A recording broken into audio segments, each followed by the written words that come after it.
እንዲህ ነው አባት የሃይማኖት ወይራ ለእምነቱ የቆመ ከመስቀሉ ጋራ ስለ ነፍስ እንጂ ለስጋም ማይፈራ የተባለላቸው ድንቅ አባት ናቸው።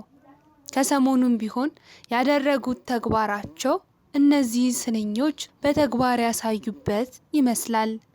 በቅድስት ቤተክርስቲያናችን ውስጥም ዘርፈ ብዙ ስራዎችን በመስራት ለምእመኑ ታላቅ አባት ጠባቂ እረኛ በመሆን ጭምር በትጋት ያገለገሉ ድንቅ አባት ናቸው። ከሰሞኑም ያደረጉት ተግባራቸው ለመቄዶንያ የበጎ አድራጎት የሰጡትም ታሪካዊ ስጦታቸው ይህንን ደግነታቸውን ያስመሰክርላቸዋል። ይህንን ደግነታቸውን በጉል እንድናውቅና እንድንረዳም ያደርገናል። ለቅድስት ቤተክርስቲያናችን ጠበቃ በመሆን በመቆምና ምእመኑን በመጠበቅ ጭምር እንዲሁም ቤተክርስቲያን በፈተና ውስጥ በወደቀች ጊዜ ምእመኑን በማጽናናት ቤተክርስቲያንንም በማጽናት የሚታወቁ አባት ናቸው። ነገር ግን ከሰሞኑ በማህበራዊ ሚዲያዎች ላይ የሚሰራጩት ጉዳይ ምእመኑ በእሳቸው ላይ ሁለት ጎራ የከፈለ አስመስሎታል። ለመሆኑ እኚህ ታላቅ ድንቅ አባት ማን ናቸው? ምእመኑስ ለምን በሁለት ጎራ ተከፈለ? ሰላም ጤና ይስጥልን ውድ የጊዜ ቲዩብ ቤተሰቦቻችን እንደምሰነበታችሁ፣ እንዴት ቆያችሁልን? ሰላም እግዚአብሔር ከእናንተ ጋር ይሁን።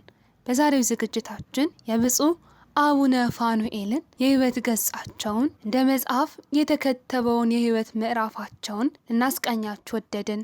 እስከ ዝግጅታችን ፍጻሜ ድረስ በመልእክት መስጫ ሳጥናችን ላይ ሀሳብ አስተያየታችሁን እያሰፈራችሁልን አብራችሁን ቆዩ።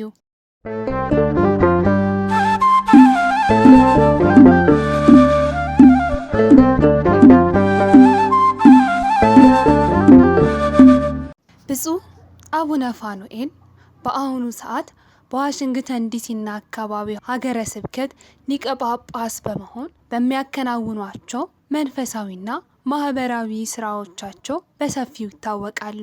ከዚህም ባሻገር ደግሞ ለቅድስት ቤተክርስቲያናችን ባደረጉት ታላቅ አስተዋጽኦ ከዚያም ከፍ ሲል ደግሞ ቅድስት ቤተክርስቲያን በበርካታ ፈተናዎች ውስጥ በወደቀችበት ሰዓትም ምእመኑን በማጽናትና በማጽናናት ጭምር ለምእመኑ ትጋትን ብርታትን ያሳዩ ታላቅ አባት መሆናቸውም በብዙሃኑ ይነገርላቸዋል። ከሰሞኑም ታዲያ ለመቄዶንያ የበጎ አድራጎት ድርጅት የሰጡትም ታላቅ ስጦታቸው ታሪካዊ ስጦታቸው በእጅጉ እንዲታወቁና ምን ያህል ታላቅ ሩሩህ አባት መሆናቸውንም ያሳዩበት ተግባራቸውም ሆኖ በበርካቶች ውስጥ በበርካታ ምእመናን ልብ ውስጥ በሰፊው እንዲነግሱም አድርጓቸዋል።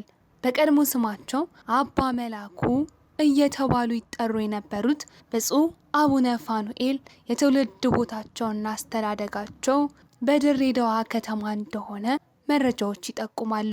ከዚች የፍቅር ከተማ እየተባለች ከምትጠራዋ ድሬ የተገኙት ብፁዕ አቡነ ፋኑኤል አስተዳደጋቸውም በፍቅርና በኢትዮጵያዊ ማንነት ግንባታ እንደሆነም ይናገራሉ። ከልጅነት ጀምሮ አንድ ትልቅ የሆነ የሚወዱት ነገር አላቸው። እሱም ምግብ ማብሰል ነው። አሁን ድረስ ይህንን ተግባራቸውን በልዩ ፍቅር እንደሚሰሩትና እንደሚያከናውኑትም በአንድ ወቅት ከአንድ የቴሌቪዥን ጣቢያ ጋር ባደረጉት ቆይታቸው ላይ በግልጽ ተናግረውት ነበር። ብፁዕነታቸው ከዚህም ባሻገር በመንፈሳዊ ትምህርትም ሆነ በዓለማዊ ትምህርታቸው እጅግ ጠንካራና ብርቱም አባት ነበሩ። እንደ ሌሎች የቤተ ክርስቲያናችን አባቶች ሁሉ ብፁዕነታቸውም ከመደበኛ ትምህርታቸው ጎን ለጎን ጥልቅ የሆነ የቤተ ክርስቲያንን ትምህርትም ጠንቅቀው አውቀውና ተምረውም ጨርሰዋል። ቅኔን፣ ዜማና መጽሐፍትንም በእጅጉ መርምረው ለማወቅም ችለዋል። ከዚህም በኋላ ከዓለማዊ ትምህርታቸው ይልቅ ለመንፈሳዊ ትምህርታቸው እጅግ ጥልቅ የሆነ ፍቅርም ስለነበራቸው ሙሉ በሙሉ ትኩረታቸውን ወደ መንፈሳዊ ትምህርትን በማድረግ በቅድስት ቤተክርስቲያናችን በርካታ ስራዎችንም ለመስራት ችለዋል። ታዲያ ከአምስተኛው ሊቀ ጳጳስ ከብፁዕ ቅዱስ አቡነ ጳውሎስ እጅ ሲመተ ጵጵስናን የተቀበሉ ሲሆን ብፁዕነታቸው በወቅቱ በነበረው የቤተ ክርስቲያናችን የስልጣን እርከን መሰረትም ለጵጵስና ማዕረግ ተመርጠው በፓትርያርኩ እጅ በብፁዕ አቡነ ጳውሎስ አንብሮተ እድም ሲመተ ጵጵስናንም ተሹመዋል። ታዲያ ከሹመታቸው በኋላም የካሊፎርኒያ ሀገረ ስብከት ሊቀ ጳጳስ፣ የሲዳማ ሀገረ ስብከት ሊቀ ጳጳስና በመቀጠልም የዋሽንግተን ዲሲና አካባቢው ሀገረ ስብከት ሊቀ ጳጳስ በመሆንም ተመድበው እስካሁንም በዚሁ በዋሽንግተን ዲሲ ሀገረ ስብከት ሊቀ ጳጳስ በመሆንም ስራቸውን አገልግሎታቸውንም ቀጥለውበታል። ብፁዕነታቸው በሲመተ ጵጵስናቸው ወቅትና ከዚያም በኋላ ባለው አገልግሎታቸው በውጭ ሀገርም የሚገኙ አብያተ ክርስቲያናትን በማደራጀትና በመምራት ረገድ ጉልህ ሚናንም ተጫውተዋል። ለአብያተ ክርስቲያናት መስፋፋትና ለተቋማት ግንባታም የራሳቸውን ታላቅ አስተዋጽኦም ለቅድስት ቤተ ክርስቲያናችን አሳርፈውም አልፈዋል። አብያተ ክርስቲያናትንም በበርካታ ቦታዎች እንዲመሰረቱም ምክንያት ሆነዋል። ብፁዕነታቸው በዋሽንግተን ዲሲና አካባቢው በርካታ አብያተ ክርስቲያናት እንዲመሰረቱና እንዲጠናከሩም አድርገዋል። ለምሳሌ እንኳን በ1985 ዓመተ ምህረት እንደ አውሮፓውያን አቆጣጠር በዋሽንግተን ዲሲ የሚገኘው የደብረ ምሕረት ቅዱስ ሚካኤል ቤተ ክርስቲያንም ሲመሰረት እርሳቸው ቆሞስ ስለነበሩ በዚሁ የስልጣነ ክህነት እርከናቸው በርካታ ሚናዎችንም ተጫውተዋል።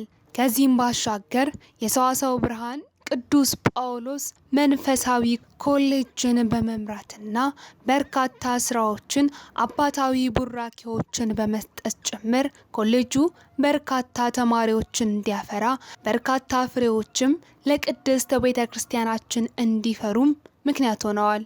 ብፁዕነታቸው ይህ ብቻ አይደለም፣ ለቅድስት ቤተ ክርስቲያናችን ያደረጉት አስተዋጽኦ ብርቱ ተሟጋችም ጭምር ናቸው። የቤተ ክርስቲያን መብትና ስርዓት ሲጣስ ድምጻቸውን በማሰማት ለቅድስት ቤተ ክርስቲያናችን ድምጽ በመሆንም ይታወቃሉ።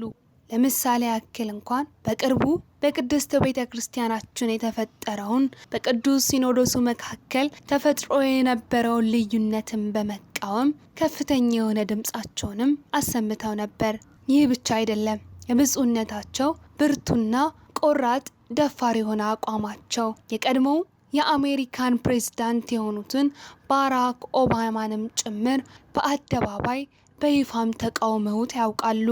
ሀገር አሜሪካን ግብረ ሰዶማዊነትን ይህንን አጸያፊ ተግባር ለዜጎቿ በመፍቀድና የአጸያፊ ተግባር በምድራችን በዓለማችን ላይ እንዲስፋፋ በፈቀደችበት ወቅትም ብፁዕነታቸው ማንንም ሳይፈሩ በመቃወማቸው ምክንያት በበርካታ ምዕመናን ልብ ውስጥም መንገስ ችለዋል።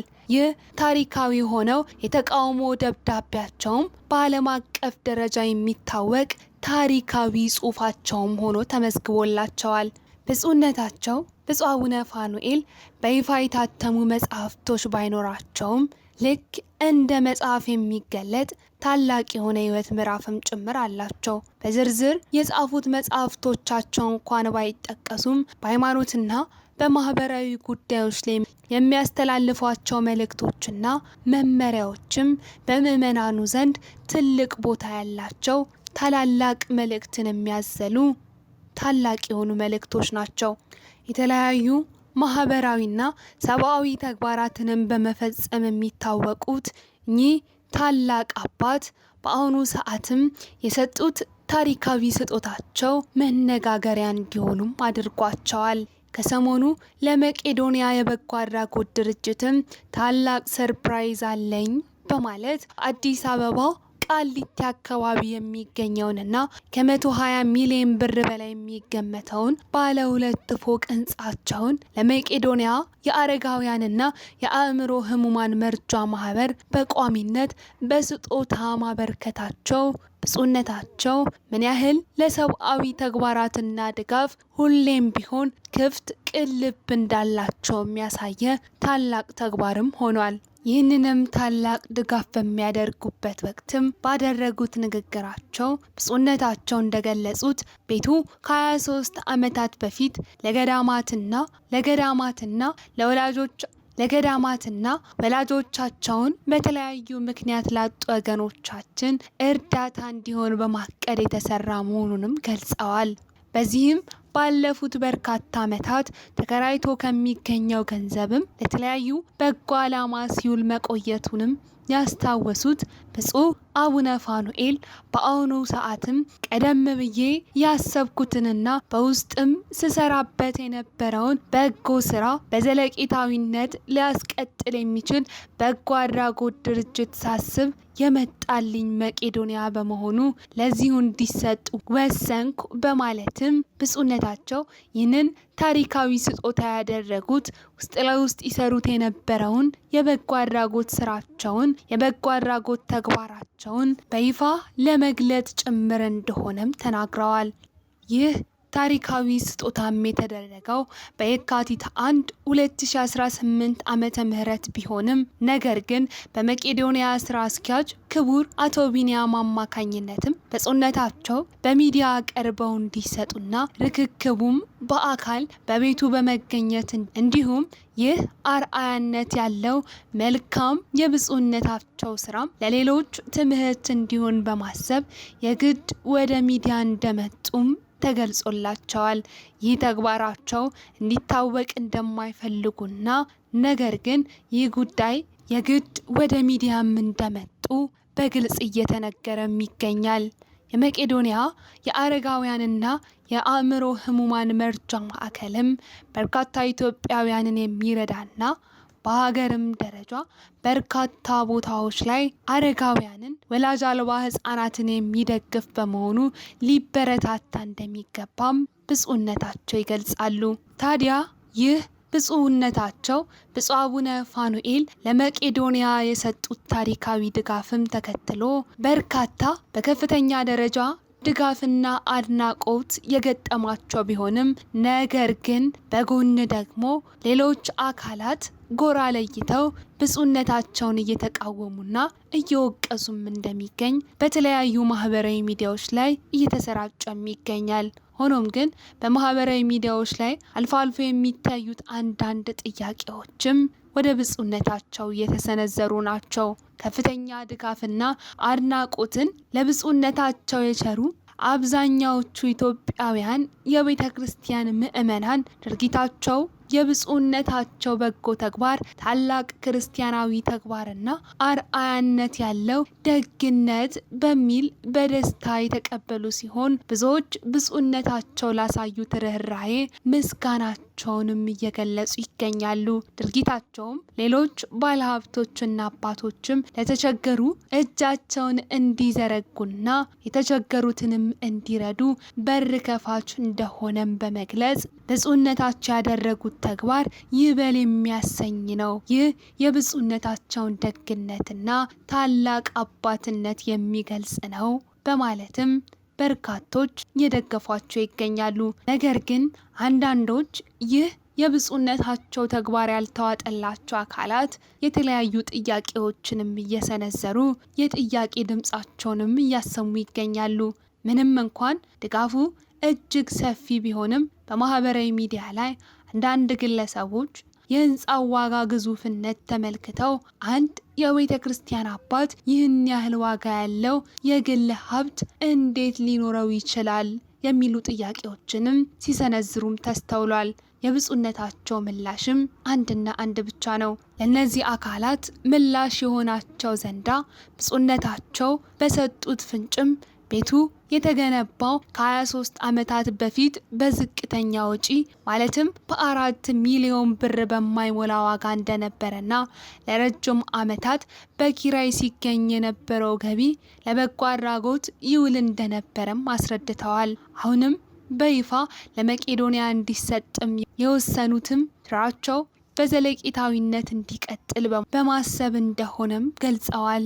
በአጠቃላይ ይህ የብፁዕነታቸው ከሰሞኑ ያደረጉት ተግባራቸው ከዚህም ባለፈ ደግሞ ከዚህ ቀደም ለቤተ ክርስቲያን ያደረጉት አስተዋጽኦአቸውና ድርጊታቸው ከቤተ ክርስቲያኒቱ ከፍተኛ አመራሮች እስከ ምዕመናን ድረስ ብፁዕነታቸው ታላቅ ክብርና አድናቆትን እንዲያተርፉም ያደረጋቸው ተግባርን በመሆን አልፏል። ይህ ተግባራቸውም ይበል የሚያሰኝ ነውና ሌሎች አባቶችም ሌሎች ብፁዓን አባቶችም እንዲሁም የመንጋው ጠባቂ አባቶች የሆኑ ሌሎች ገዳማትና አብያተ ክርስቲያናትን የተቸገሩትንም መርዳት እንዳለባቸው የሚያሳይ ትልቅ ተግባር ነውም ተብሎላቸዋል። ውድ የጊዜ ቲዩብ ቤተሰቦቻችን ለዛሬ በብፁዕ አቡነ ፋኑኤል የህይወት ምዕራፋቸው የህይወት ገጻቸው ዙሪያ ያስቃኘናችሁ ዝግጅታችን ይህንን ይመስል ነበር። በሌላ ዝግጅት እስክንገናኝ ሰናይ ጊዜ ለእናንተ ተመኘን።